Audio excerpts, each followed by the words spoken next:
3장 5절부터 8절까지 말씀 함께 합독하시겠습니다. 경건의 모양은 있으나 경건의 능력은 부인하니 이 같은 자들에게서 내가 돌아서라. 그들 중에 남의 집에 가만히 들어가 어리석은 여자를 유인하는 자들이 있으니 그 여자는 죄를 중히 지고 여러 가지 욕심에 끌린 바 되어 항상 배우나 끝내 진리의 지식에 이를 수 없느니라. 얀네와 얀브레가 모세를 대적한 것 같이 그들도 진리를 대적하니 이 사람들은 그 마음이 부패한 자요 믿음에 관하여는 버림받은 자들이라. 아멘. 성경의 마지막 성경은 요한계시록입니다. 구약 성경, 신약 성경의 내용들은 다 이루어진 사건들인데 아직 유일하게 남아있는 성경의 말씀들이 이루어져야 될 사건은 요한계시록을 남겨두고 있습니다. 요한계시록은 세상의 마지막 때를 기록을 하고 있습니다.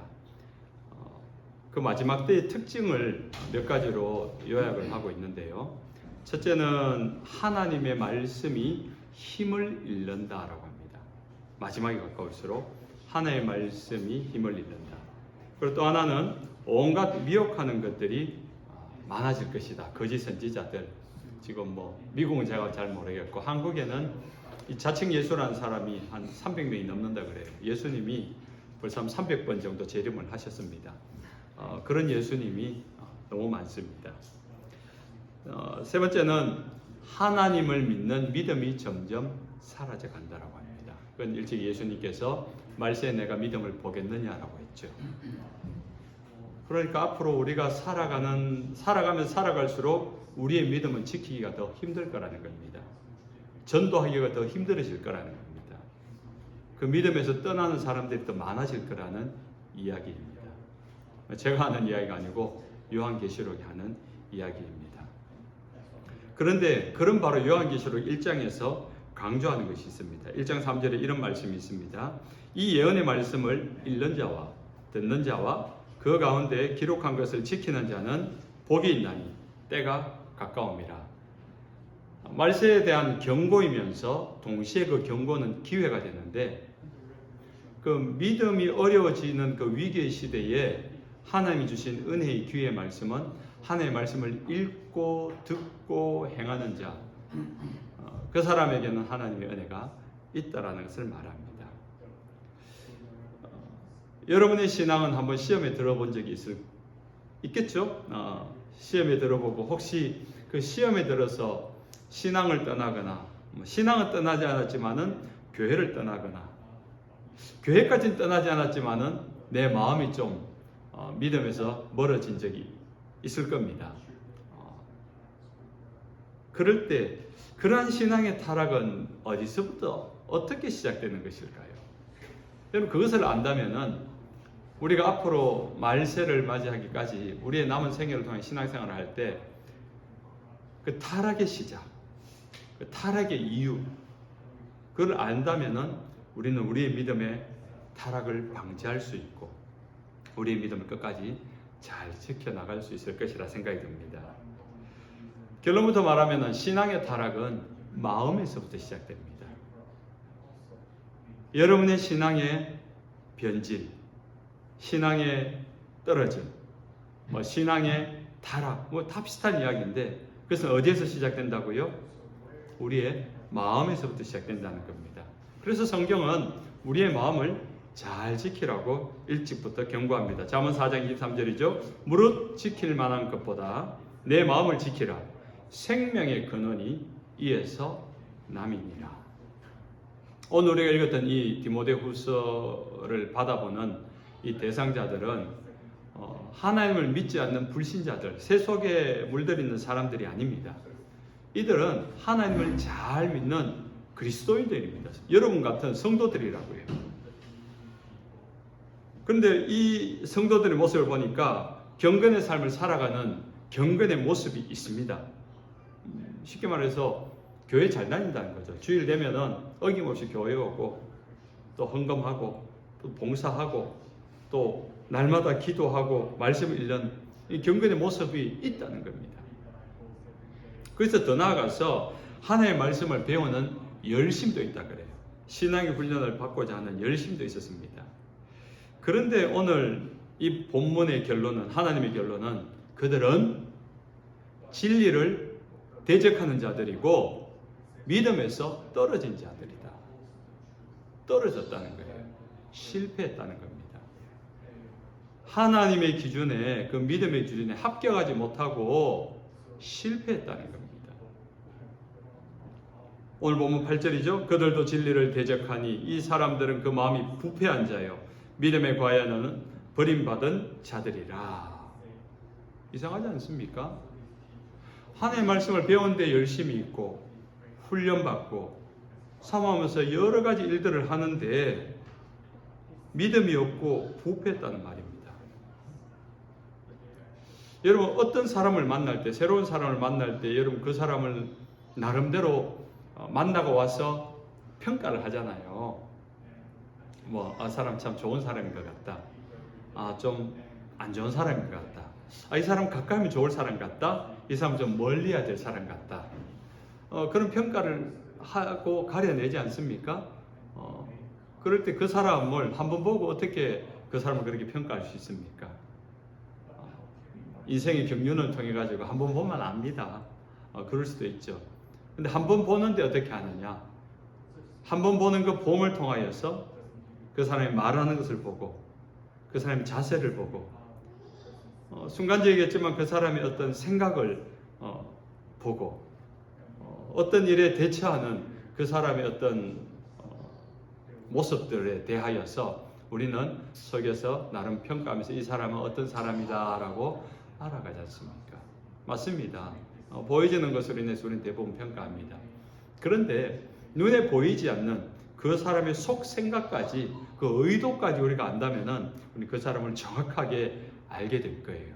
그럼 그 사람에 대해서 평가하고 정의를 내리는 일에 대해서는 아마 틀림이 없을 겁니다.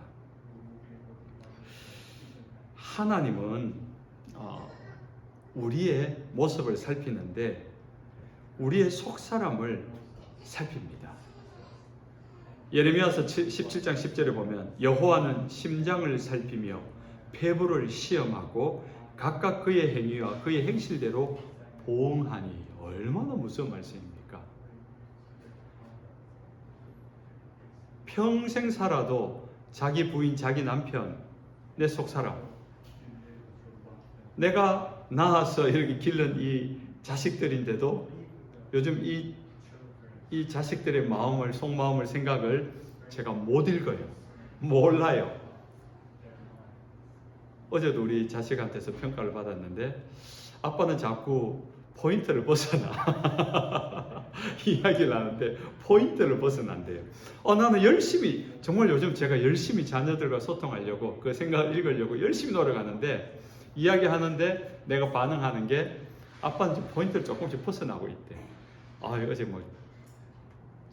표적을 정확하게 못 맞추고 하여튼 언제나 자꾸 맞추고 있다는 겁니다. 이상하죠? 저의 DNA가 들어가 있는데 제가 나와서 지금까지 갓난아기 또 이 아이들을 키웠는데 모르겠어요. 모릅니다. 여러분은 여러분의 남편의 마음을 다 아십니까? 여러분 부인의 마음을, 생각을 다 아십니까? 잘 모를 겁니다. 평생을 살아왔지만 잘 모르겠다. 근데 하나님이 우리의 심장을 살피고 폐부를 살피시면서 검증하시고 샅샅이 다 알고 계신다는 겁니다. 요즘 제가요 정말 놀라는 것을 넘어서서 좀 무서워하는 게 하나 있습니다. AI. 지난번에 한번 말씀을 드렸는데 핸드폰을 이렇게 보다가 뭘 하나 이렇게 클릭을 해서 열어본 것도 아니고요. 보다가 이렇게 잠시 이렇게 보다가 멈춰서 봤고 그래서 또 이렇게 지나갔어요. 근데 자꾸 그와 관련된 내용들이 뜨는 거예요. 이게 AI라고 하고요. 인공지능 어떤 알고리즘 그 관련된 것들을 기계가 읽어내어서 너 이거 관심 있지? 너 이거 봤지? 하면서 그 비슷한 것을 얼마나 쉽게 생각하면 편리하게 내가 그걸 자꾸 검색하지 않아도 얘가 다 제공을 해주는 거예요. 처음에 내가 부인하고 이거 아니다라고 했는데 객관적으로 볼 때는 그 기계가 맞다는 거죠. 아, 내가 여기에 관심이 있구나. 내가 여기에 시선이 머무는구나. 내가 여기에 마음이 있구나.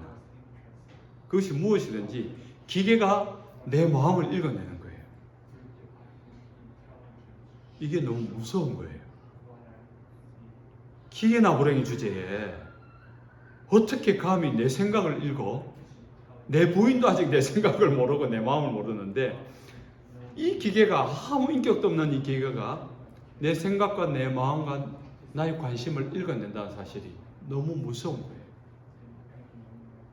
그런데 이 기계조차도 사람이 만든 기계조차도 그렇게 사람을 읽어내는데 전능하신 하나님, 그 하나님은 우리의 생각과 우리의 심장과 우리의 폐부, 우리의 세포 하나하나를 다 읽어내신다는 거예요. 그 하나님을 우리가 어떻게 속일 수 있고 어떻게 부인하며 어떻게 그것을 우리가 핑계할 수 있겠습니까? 절대로 그럴 수 없어요. 그러니까 그 하나님이 너무 무서워지는 거예요. 와, 무서운 세상이다. 요즘 여러분의 마음은 무엇을 향하고 있습니까? 여러분의 생각은 무슨 생각을 하며 살아가고 있습니까? 마음 한켠에서부터 믿음을 잃어가고 있고 나도 모르는 가운데 마음 한켠에서 타락하고 부패가 진행되어 가고 있지는 않습니까?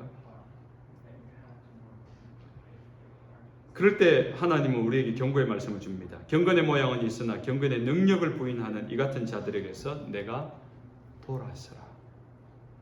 돌아서라는 겁니다. 죄에게 마음을 열어주고 타협받은 사람들을 향하여서 하나님은 단호하고 명확하게 돌아서라고 이야기하십니다. 어디로 돌아서는 겁니까? 어떻게 돌아서는 겁니까? 어디로? 예수님을 향하여. 시선을 주님께 향하고 생각하는 것도 마음에 품는 것도 예수님에게 한다는 겁니다. 히브리서 3장 1절에 거룩한 형제들아 우리가 믿는 도리의 사도이시며 대제사장이신 예수를 깊이 생각하라. 히브리서 12장 믿음의 주 온전케 하시는 이 예수를 바라보자. 빌립보서 2장 5절 너희 안에 이 마음을 품어라. 곧 그리스도 예수의 마음이니. 보는 것, 생각하는 것, 우리가 관심 있는 것 오직 예수라는 겁니다. 오늘 우리 권사님 기도할 때 오늘 하루를 살아갈 호흡을 주신 하나님께 감사하잖아요. 그 호흡은 의식하든 하지 않든 끊임없이 호흡을 하듯이 그 호흡처럼 주님을 생각하라는 겁니다. 목사님 그게 가능할까요? 가능하답니다. 저도 그렇게는 아직 못하기 때문에. 로렌스 형제라고 하나님의 임재 연습이라는 책에 보면은 그 수도사들이 그 수도원에서 하나님의 임재를 사모하면서 날마다 생활하는 모습이 나와요. 근데 이 사람은 아주 거룩한 성직자고 막 뭐 예배를 진행하는 그런 사람이 아니라 그냥 수도사들의 식사를 감당하는 식당에 일하는 수도성인데 식당에서 밥하면서 음식하면서 주님을 생각하는 거죠. 양파를 썰면서 주님을 생각하고 감자를 볶으면서 주님을 생각하고 주님을 말하고 그가 있는 어느 곳에서든지 그 수도원 전체가 그가 가는 곳에서는 주님을 만나는 곳이 됩니다. 우리가 살아가는 일상을 살아가면서 직장을 살아가고 가정을 살아가고 길거리를 걸어가지만 우리는 그 주님을 생각할 수 있습니다. 길을 가면서 주님을 바라볼 수 있습니다. 주님을 생각할 수 있습니다. 주님을 바라보라, 깊이 생각하라. 그렇게 주님은 말하고 있습니다. 그렇게 주님을 바라볼 때 우리는 죄에서, 타락에서, 신앙의 변질에서 돌아설 수 있는 것입니다. 로마서 10장 10절에 그러므로 믿음은 들음에서 나며 들음은 그리스도의 말씀으로 말미암는다고 말합니다. 믿음은 들음에서 난다는 겁니다. 하나님의 말씀을 듣는 데서 우리의 믿음은 시작되고 그 말씀을 듣고 들을 때 생각하고 생각할 때 그 믿음이 자라간다는 겁니다. 하나님의 말씀을 들으면은 그 마음에 믿음이 자리 잡습니다. 세상 것을 듣고 세상의 유형을 들으면요, 그 세상 것이 우리 마음 한켠에 자리 잡습니다. 하나님을 바라보면 하나님이 내 안에 자리 잡고 뿌리 내리고 충만해집니다. 근데 하나님이 아니라 세상의 어떤 것을 바라보면은 그것이 자꾸 자리 잡아서 생각을 키워갑니다. 제가 오늘 드디어 집에서 키우던 상추 모종을 갖고 왔습니다. 키우기만 하고 구경을 시켜주지도 않고 이런 원망들이 있어가지고 제가 오늘 아침부터 새벽부터 챙겨서 가져왔습니다. 근데 오늘 그걸 딱 받아보시던 분이 이 상추 옆에 이게 뭐냐요? 전 상추밖에 심은 게 없는데 뭐냐니까 보니까 이분 말씀이 이 채송화 꽃 같대요. 이파리만 보고 어디선가 날아왔겠죠. 그 씨앗이 심어졌으니까 저는 상추만 심었는데 채송화 꽃이 자라고 있는 거예요. 어딘가에서 심어졌다는 거예요. 어딘가에서 그냥 날아왔다는 거예요. 내가 상추만 심고 상추만 자라길 바라는데도 한켠에 채송화가 날아와서 뿌리 내리고 자라잖아요. 우리의 마음이 하나님을 향하는데도 마귀가 와서 가라지를 심어서 자라게 한다 해요. 그런데 우리의 마음이 주님을 바라지도 않는다면, 그게 소홀히 있다면 아마 이 상추 모종은 없어지고 잡초밭이 되었을 겁니다. 그나마 매일 솎아내고 물 주고를, 저 상추값보다 물값이 더 많이 들었겠습니다. 얼마나 귀한 상추인지 여러분 맛있게 드십시오. 그렇게 돌봐도요, 그래도 돌봤기 때문에 상추가 잡초보다 많지. 우리의 마음을 살펴봐야 돼요. 주님이 없진 않을 거예요. 근데 내 안에 주님이 무럭무럭, 그 믿음이 무럭무럭 자라야 하고, 잡초 같은 것들이, 세상의 정욕들이, 쾌락들이, 세상의 유혹들이 조금씩 한두 개씩이면은 솎아내기 좋은 거예요. 오히려 온갖 잡초가 무성하고 주님이 마치 잡초처럼 한쪽 편에 자라고 있으면 이건 문제가 되지 않겠습니까? 그럼 세상의 환난을 만날 때, 유혹을 만날 때 우리는 실패할 수밖에 없는 것입니다. 우리가 바라보는 것, 그것이 우리 마음속에 자리 잡습니다. 그 자리 잡는 것들이 그 사람의 생각이 됩니다. 그 사람의 기준이 됩니다. 그 사람이 세상을 살아가는 방법이 됩니다. 주님으로 자리 잡은 사람은 주님으로, 말씀으로 자리 잡은 사람은 말씀을 가지고 무슨 일이든지, 그것이 회사 일이든지, 그것이 사람과의 관계 일이든지, 그것이 자녀와의 소통 문제든지, 그것이 돈 문제든지, 말씀 안에서, 주님 안에서 그것을 해결하려고 방법을 찾습니다. 그러나 주님이 뿌리 내리지 못하고 말씀이 뿌리 내리지 못한 사람은 세상 방식으로 이 사람 저 사람 연락하기 바쁘고 자신이 알고 있는 방식으로만 어떻게든 해결하려고 안간힘을 쓰게 되는 것입니다. 그래서 우리는 무엇을 보고 무엇을 듣고 무엇을 생각하느냐를 잘해야 됩니다. 보고 듣고 생각하는 그것이 그 사람의 기준이 되기 때문인 겁니다. 그래서 우리는 날마다 보고 듣고 생각하는 것을 잘 가려야 됩니다. 잘 가리는 거, 여러분 한국 사람들은요, 아마 제가 봐서는, 제가 본 세계의 여러 인종 중에 가리는 걸 제일 잘합니다. 한국에서 몸에 좋다 그러잖아요. 그것만 먹습니다. 실제로 있었던 일인데요. 한국에 수년 전에 한국에 이제 고기를 조금 더 제공하기 위하여서 아마 그 호주의 쥐 종류인데 뉴트리아라는 것을 수입을 해서 육가공으로 수입을 한 거예요. 했는데 이게 쥐가 이만해요. 뉴트리아 검색해 보면 알 텐데 미국에 아마 그 마모 맞나요? 마못이라고 비슷하게 생겼어요.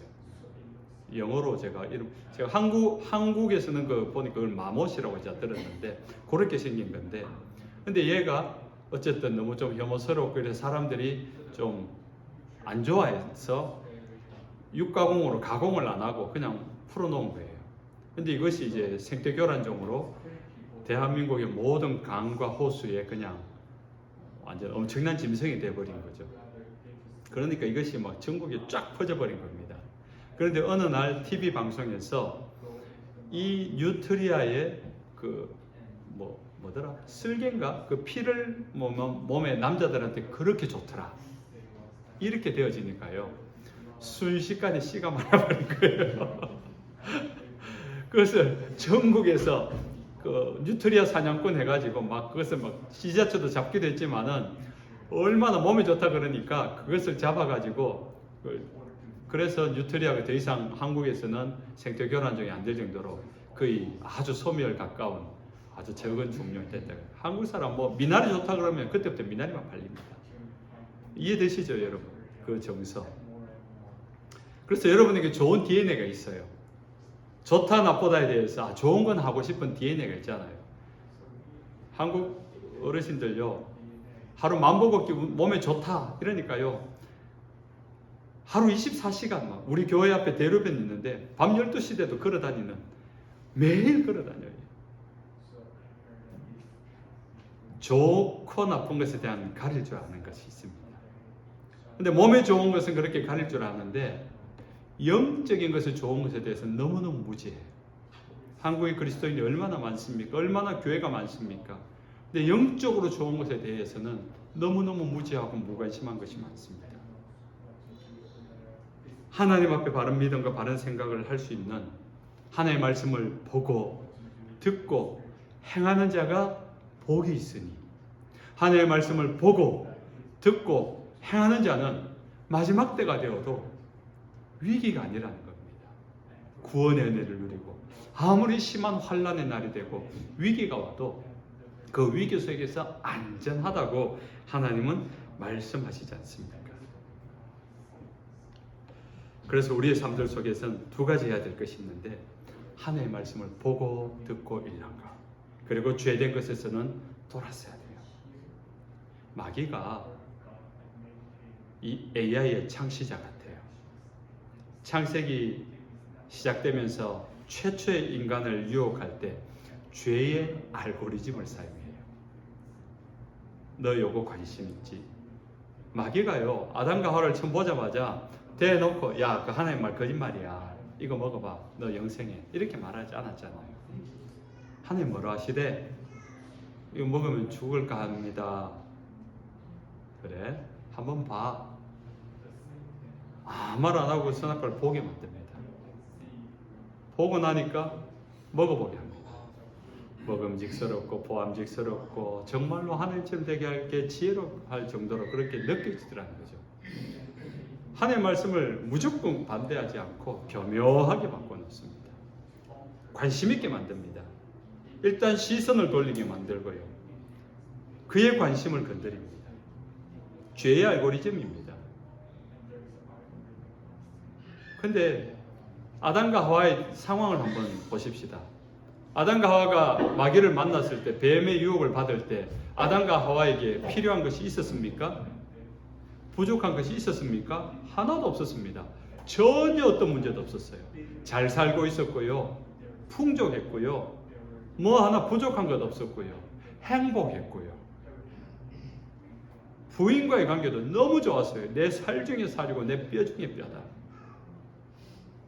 근데 죄를 딱 짓고 난 순간부터 이 관계가 깨어지는 겁니다. 내 살 중에 살, 내 뼈 중에 뼈인 그 여자를 고백했던 그 여자를 향하여 하나님, 그 여자가, 성경에 그 말이 나옵니다. 그 여자가 나를 시험에 들게 했습니다. 탓하게 되는 거죠. 마귀가 유혹할 때 돌아섰어야 되는 겁니다. 시선도 주지 말아야 돼요. 보지도 말고 듣지도 말고 그냥 돌아서야 되는 거예요. 세상 등지고 십자가 보내. 할렐루야. 이번 한 주간 이 찬송을 흥얼흥얼 하시기 바랍니다. 조금만 시험이 오려고 하고 조금만 마음이 짜증나려고 할 때 이 세상 사람 날 몰라줘도 세상 등지고 십자가 보내, 그 고백이 여러분의 고백이 되시기 바랍니다. 우리가 죄를 갖가지 하지 말아야 되는 이유가 있는데, 죄의 흉내조차도 내지 말아야 되는 이유인 것인데, 크든지 작든지 죄는요, 우리가 경험하게 되는 순간 우리 안에 그것이 자리 잡습니다. 채송화 홀씨처럼 어느 순간 자리 잡는데 그것이 편하지 않습니다. 우리가 예배 잘 드리고 은혜 받고 기분 좋을 때는 전혀 문제가 안 돼요. 그런데 뭔가 마음이 상하고 의심이 되고 뭔가 상황과 컨디션이 좋지 않을 때는 이것이 쑥 올라옵니다. 그것이 힘을 발휘하기 시작합니다. 내가 하나님 바라본다고 성령 충만하고 그 죄의 씨앗이 사라지지 않습니다. 조금 더 깊숙한 곳에 심겨지고 숨겨질 뿐이지. 이 굉장히 중요한 이야기예요, 여러분. 난 의지가 강하기 때문에, 나는 그래도 하나님 것과 세상 것을 구분하는 그 믿음의 의지와 판단과 결단이 강하기 때문에 뭐 이 정도는 괜찮습니다.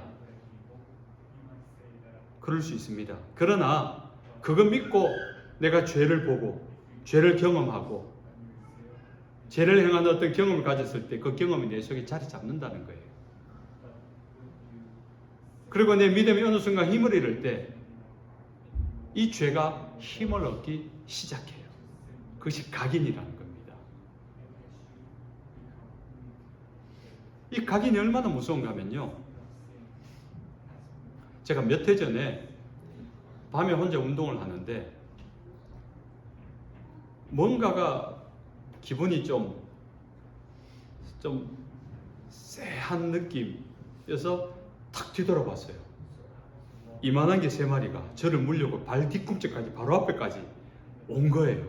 깜짝 놀라서 소리를 버럭 질렀더니 얘들도 놀래가지고 물러섰는데 으르렁거리기 시작한 거예요. 밤이었어요. 길에는 아무도 없고. 그러니까 걔들 3마리니까 내 하나 정도는 뭐 할 수 있었다 생각했던가요. 근데 제가 어릴 때부터 저희 집에 개를 이만한 개들을 키웠기 때문에 개가 하나도 안 무서워요. 아무리 큰 개도 눈을 똑바로 쳐다보면서 딱 하면은 꼬리 내리고 얌전해지고 그렇거든요. 근데 그날은 거의 밤 11시 됐는데 동네에 사람도 없고 정말 그래 돼가지고 막, 그래서 내가 얼음장을 놔도 얘들이 한 걸 물러서는 하더니 다시 흐르렁거리면서 달려졌는데 진짜 맹수를 맞는 느낌이었어요. 큰일 났다 싶은 거예요. 근데 이 개가 두려움을 느끼는지 아는지 더 막 달려드는 거예요. 그래서 겨우 이렇게 대항을 하면서 뒷걸음질 조금씩 치면서 옆에 있던 트럭이 있어가지고 트럭으로 얼른 뛰어 올라가가지고 119, 112 신고 다 해가지고 동네에 소방차, 경찰차 다 동원해가지고 그래서 제가 살았던 경험이 있습니다. 근데 어제 우리 아이와 운동을 하면서 동네를 또 나가는데 어느 타운을 지나가는데 요만한 개 까만 개가 막 갑자기 뒤에 짖으니까 제가 깜짝 놀래가지고 우리 애가 놀라는 거예요. 아빠 왜 그러면서 제 온몸에 소름이 돋아가지고 정말 제가 너무 놀라는 거예요. 이걸 뭐라고 하죠? 트라우마. 그때 제 안에 트라우마가 생긴 거예요. 나는 잊었다 생각했는데 내 안에 개에 대한, 개가 가까이 다가오면 나도 모르게 긴장하고 소름이 돋고 땀이 흘러요. 여기 미국 와서 몇 번 그런 적이 있거든요. 지금 제가 운동하는 코스에 골프장이 있는데 벌써 몇 번 아내도 한번 만났고 우리 딸도 만났는데 이만한 개인데 목줄을 풀어놓고 다니는 집주인이 있어요. 근데 걔가 어르렁거리는데 대치를 하고 있으니까 집주인한테 좀 어떻게 하라고 해도 걔는 뭐 안 문다, 뭐 괜찮다 이 말 하는데 본인이 길을 가다가 무서워 죽겠는데 그때 소름 돋는 거는 이루 말할 수 없는 거예요. 트라우마예요. 아마 이거 평생 가지 않을까 싶습니다. 이 트라우마의 한문으로 하면 이게 각인 아니겠어요? 우리 안에 지워지지 않는 죄가 그와 같아요. 죄는 아무리 작아도 우리 안에 홀씨처럼 떨어져서 그것이 뿌리 내리고 자라고 열매 맺습니다. 우리가 시험을 당하고 우리가 유혹이 많다는 것은요, 어쩌면 그 사람은 죄의 경험이 많다는 거예요. 죄의 유혹을 뿌리치기가 힘들다는 것은 어쩌면 그 사람은 죄의 경험이 이미 깊었다는 거예요. 그래서 우리의 의지로 해결할 수 있는 것 아닙니다. 여러분, 죄는 절대로 우리에게 이길 수 없습니다. 그래서 성령의 은혜를 의지해야 됩니다. 주님이 이 죄를 끊습니다. 이 죄를 뽑아주시고 소멸해 달라고. 그 죄에서 돌아서야 합니다. 이제 말씀을 맺습니다. 사랑하는 하나님의 백성 여러분, 믿음을 무기력하게 만드는 그 모든 죄에게서 돌아서시기 바랍니다. 그 죄의 유혹, 보는 것, 듣는 것, 경험되어지는 것, 호기심 있는 것, 생각하는 것, 즉시 돌아서서 여러분의 마음을 잘 지켜내시기 바랍니다. 그래서 이 마지막 때에 또 마지막 때를 준비하면서 여러분의 믿음을 잘 지켜내시기를 주 예수님 이름으로 축원합니다. 찬송하겠습니다. 433장